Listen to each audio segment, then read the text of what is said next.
Prime time exclusive में अब बात करेंगे वर्ल्ड वॉर के नए एपिसेंटर की।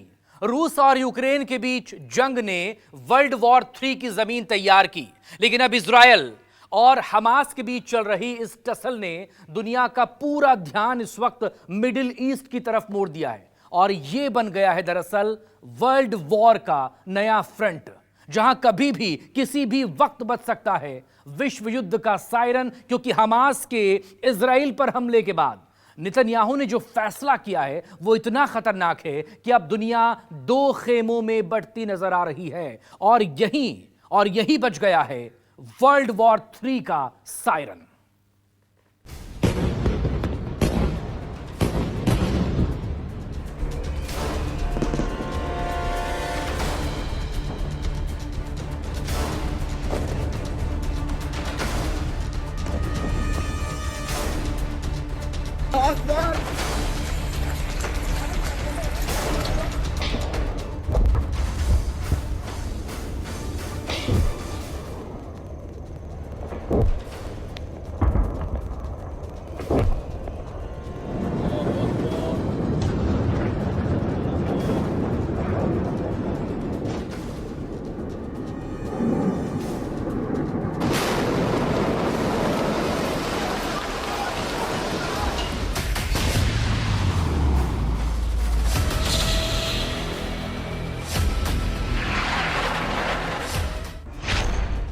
क्या खाड़ी से अब दुनिया देखेगी खूनी जंग?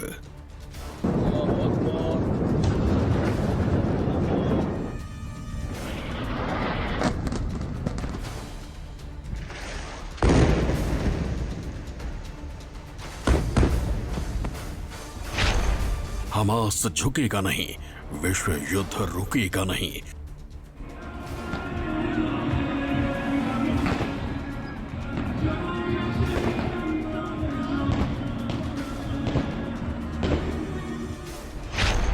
हमास का असली चेहरा, वर्ल्ड वॉर 3 का नया मोहरा।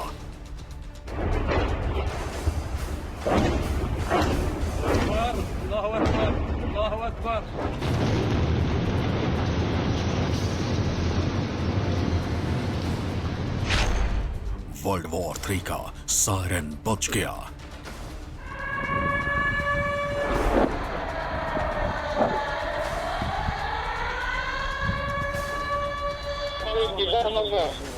क्या गाजा से ही हो गया तीसरे विश्व युद्ध का आगाज?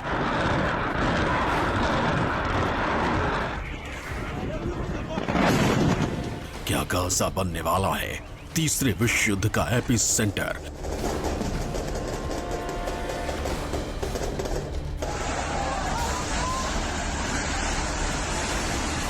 क्या गाजा से भड़की बारूद की ये बरसात तीसरे विश्व युद्ध की चिंगारी बनेगी?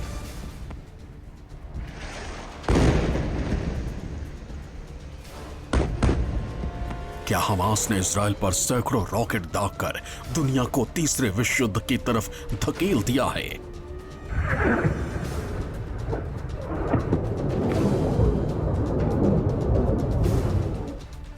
पहले हमास का हमला और अब इजराइल का बदला साफ साफ संकेत है कि थर्ड वर्ल्ड वॉर का सायरन बज चुका है।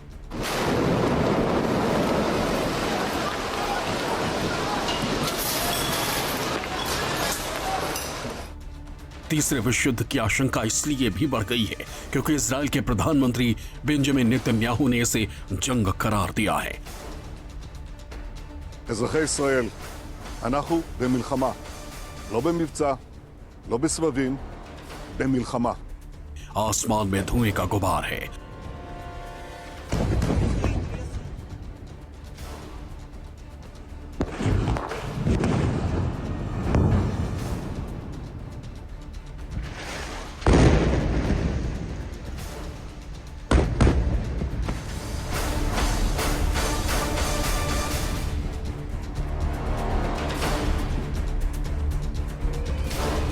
सड़क खून से लाल है।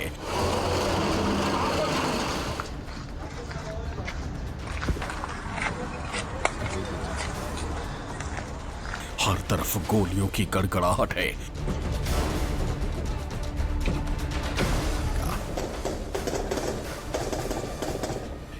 हमास के आतंकी हथियार लेकर आए तो पूरा इजराइल थर्रा उठा।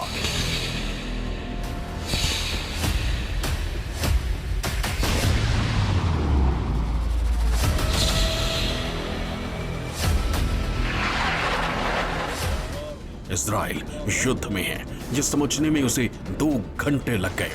लेकिन अब इजराइल बदला ले रहा है। उसने हमास के खात्मे की कसम खाई है। इजराइल की सेना ने प्रण लिया है कि किसी भी हमलावर को बख्शा नहीं जाएगा।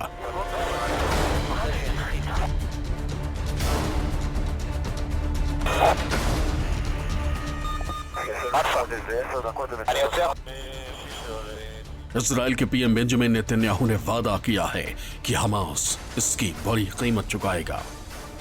दुनिया एक युद्ध का दंश महीने से झेल रही है। रूस यूक्रेन में महीनों से जंग जारी है। रूस की तरफ से कई बार परमाणु हमले की चेतावनी भी जारी की जा चुकी है। ऐसे में इजराइल पर हमास का अटैक एक और जंग की शुरुआत है। खासकर इजराइल की हमास को खत्म करने की कसम के बाद तीसरे विश्व युद्ध की कयास फिर से लगाए जाने लगी, क्योंकि कहा जाता है कि इजराइल के पास भी परमाणु मिसाइल है। परमाणु बम से लैस किसी देश पर ऐसा हमला किसी बहुत बड़े खतरे को बुलावा दे सकता है, क्योंकि इजराइल और फिलिस्तीन को लेकर दुनिया पहले से ही बटी हुई है। जिस तरह से हमास ने इजराइल में अटैक किया है वो एक दिन की प्लानिंग का नतीजा नहीं है, उसमें एक बड़ी लंबी प्लानिंग हुई है। और इस प्लानिंग के बारे के पीछे यकीनन एक नहीं बहुत सारे देश हैं, और जिसमें मुख्य रूप से शामिल हो सकते हैं टर्की, ईरान, लेबनान, हो सकता है कि पाकिस्तान भी इसके अंदर शामिल हो। और इसकी रिटेलिएशन में अब जब इजराइल ने गाजा पट्टी में अटैक किए हैं तो गाजा पट्टी में 4 उनके मिलिट्री हेडक्वार्टर्स तबाह हो गए। दुनिया 2 खेमे में बट गई है, एक इजराइल के साथ और एक हमास के साथ, और ये एक नए तरह के युद्ध को बढ़ावा दे सकते हैं। हमास ने इजराइल में रॉकेट से दूर तक हमले किए और जवाब में इजराइल ने जैसे ही जवाबी कार्रवाई की, गाजा पट्टी में जैसे हवाई हमलों को अंजाम दिया, वैसे ही इजराइल के लिए जंग का एक और मोर्चा खोल दिया लेबनान।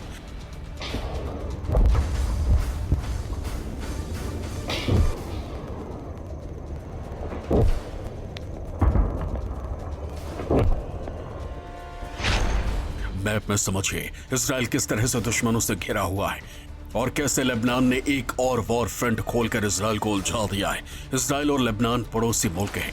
दोनों के बीच में उत्तरी हिस्से को लेकर विवाद है जिस पर इजराइल का कब्जा है, लेकिन लेबनान इसे अपना बताता है। यही नहीं, दूसरी तरफ सीरिया की सीमा भी इजराइल से लगती है और दोनों ही जगहों पर हिजबुल्लाह के आतंकियों का ठिकाना है जिसे ईरान की आर्मी सपोर्ट करती है। ऐसे में जब इजराइल और फिलिस्तीन के बीच में जंग चलती है तो ईरान और लेबनान फिलिस्तीन के साथ खड़े हैं। इसलिए इजराइल और हमास की जंग के बीच लेबनान का हिजबुल्लाह भी कूद गया है। आतंकी समूह हिजबुल्लाह ने 3 इजरायली ठिकानों पर दर्जनों रॉकेट और गोले दागे।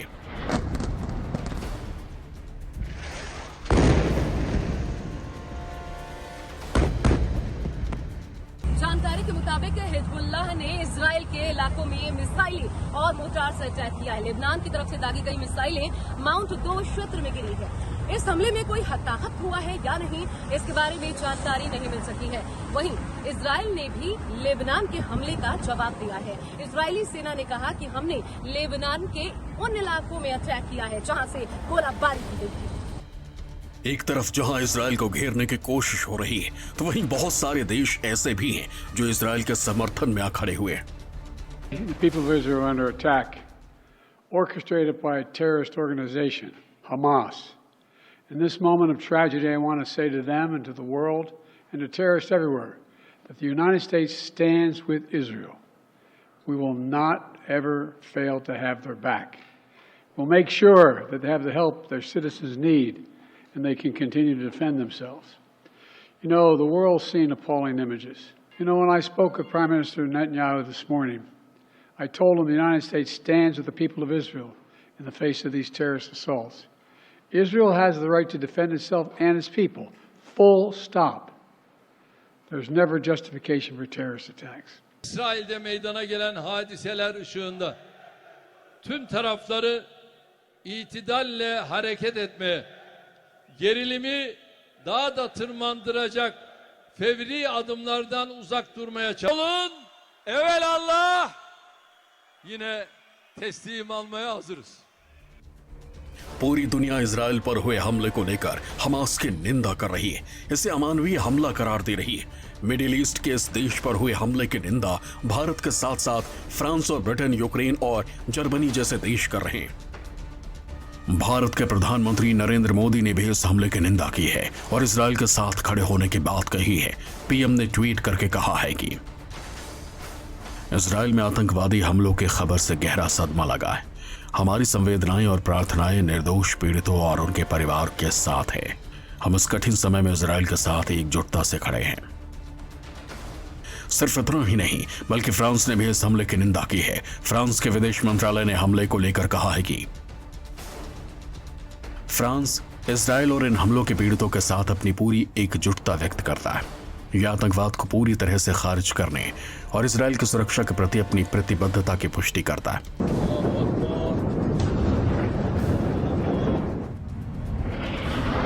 अब यहां से दुनिया के लिए वॉर का एक नया फ्रंट खुलता हुआ नजर आ रहा है। ऐसे में यह कहना मुश्किल नहीं कि अगर यह लड़ाई यूं ही चलती रही तो रूस यूक्रेन के वॉर फ्रंट को भूल दुनिया भर के देश इजराइल और फिलिस्तीन के बीच इस जंग को वर्ल्ड वॉर में बदलते देर नहीं लगेगी। एक बार यह समझिए कि किसके साथ कौन खड़ा हुआ नजर आ रहा है। पहले इजराइल के साथ कौन कौन है ये जानिए। Bharat, America, Britain, France, Germany, Australia, Albania, Austria, Brazil, Canada, Colombia, Georgia, Hungary, Italy और यूक्रेन। दूसरी तरफ फिलिस्तीन को चीन, Turkey, Iran, Pakistan, Kuwait, Lebanon और खाड़ी देशों का साथ मिल रहा है। के केवल हवास के लड़ाके नहीं बल्कि ये पूरे के पूरी जनता भी उसके साथ अंदर आई। चौकियों के ऊपर जो इजराइल की थी उनके ऊपर कब्जा किया, उन्हें मारा, टैंक को जलाया। उधर पैराशूट से ड्रॉपिंग की गई और सड़क के ऊपर बाकायदा खुल्लम खुल्ला गोली चलाते हुए लोग दिखाई दिए और फिर 7,000 रॉकेट से अटैक किया। ये काम हमास अकेला नहीं कर सकता। इसके साथ में ईरान है, इसके साथ में लीबिया है, इसके साथ में लेबनान है, तो और लेबनान के अंदर जो हिजबुल्ला है उसने भी खुल्लम खुल्ला करीब 50,000 रॉकेट इजराइल की सीमा के ऊपर तैनात कर दिए हैं। पाकिस्तान ने भी इसका समर्थन कर दिया है। बहुत मुमकिन है कि ये युद्ध आने वाले समय में यहूदी वर्सेस मुस्लिम हो जाए और अगर ऐसा हुआ तो फिर ये थर्ड वर्ल्ड वॉर का एक प्रारंभ माना जा सकता है। पिछले साल मई के बाद पहली बार गाजा पट्टी पर इजराइल में मिसाइलों की बौछार की गई, जिनके बाद बरसों से सुलगते एक और फ्रंट पर जंग की शुरुआत हो गई।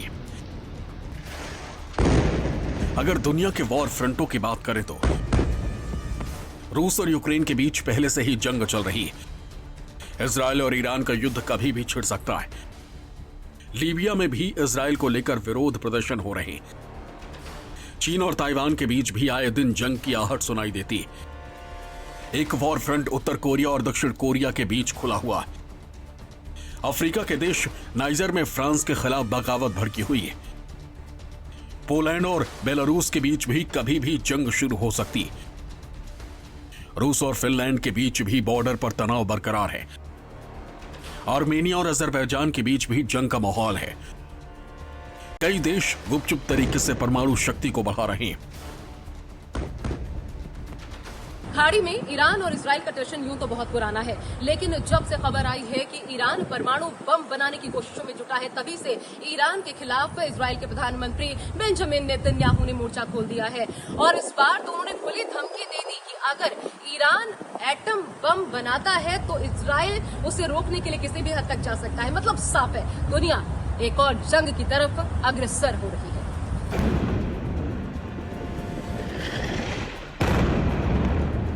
कुछ हफ्ते पहले ही ऐसी खबरें आई थी कि तुर्की ने हमास को विस्फोटक मुहैया कराए थे, जबकि इजराइल ने इसे रोक लिया, लेकिन किसी ने इसके बारे में बात नहीं की। इसके अलावा खुफिया एजेंसियों के आकलन के अनुसार तुर्की के राष्ट्रपति रेसिप तय्यिप एर्दोगान ने संयुक्त राज्य अमेरिका की गुप्त यात्रा भी की थी।